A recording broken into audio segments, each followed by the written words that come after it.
absolutely crystal clear with what your position is.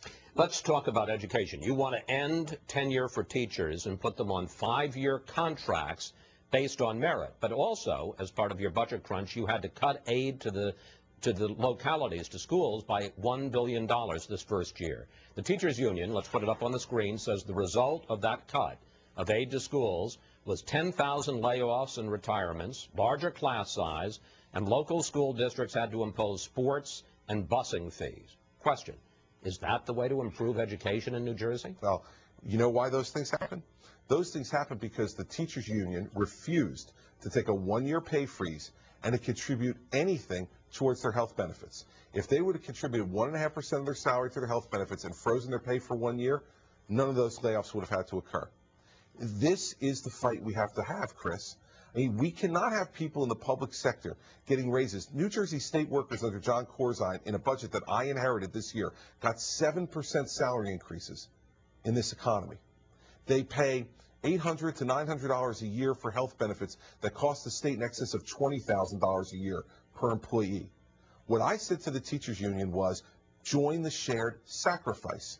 Those cuts were made for 2 reasons. One, because we lost $1 billion in stimulus funding, which left a $1 billion gaping hole. And 2, because the teachers union said, we're not going to be part of the sacrifice. We want our 4% and 5% raises. We want our free health benefits. And to heck with the kids. That's what the teachers union said. Now, teachers in New Jersey, when you talk to them, they would have been willing to take the freeze, but their union refused to even let there be a vote, Chris. So that's not what caused those layoffs. What caused those layoffs was the teachers union unwillingness to join the shared sacrifice. So Governor, I mean, what do you do? Let's take a look, and we'll put it up on the screen, at the financial situation that you face in New Jersey. You have unfunded pension liabilities to state workers, supposedly of $54 billion, but some say it's really triple that. New Jersey already ranks number 48 among states in business tax climate.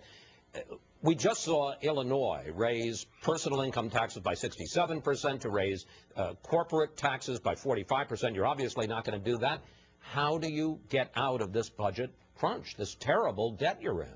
Last year, we cut spending by 9% in a year. We cut every department of state government. We were, before I became governor, 50th in business tax climate. We're now 48th. Now, I'm not taking an ad in the Wall Street Journal to say we're number 48, but we're making progress in the right direction. And on the unfunded pension liability, I've said this. I put forward a proposal that says raise the retirement age, eliminate COLAs, both for future employees and retirees, to be able to calculate the pensions better, reduce them by 9% increase that was given to them years ago, and increase the employee contribution.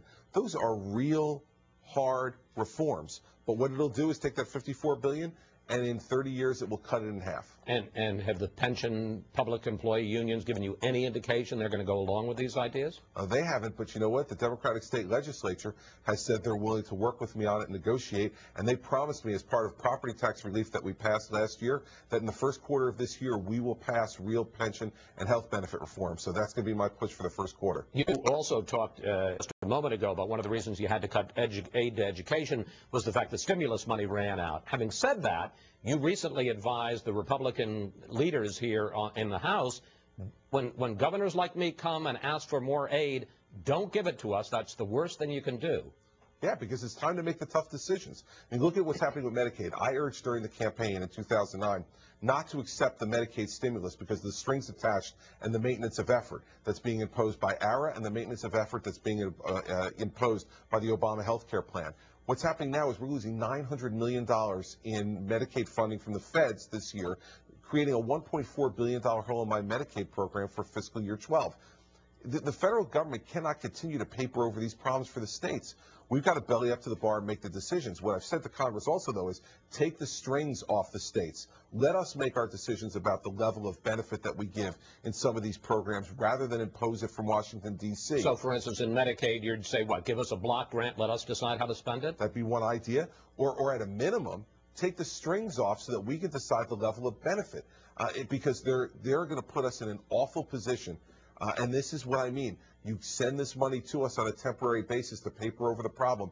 Eventually, the day of reckoning comes, Chris. And the day of reckoning in the states has come.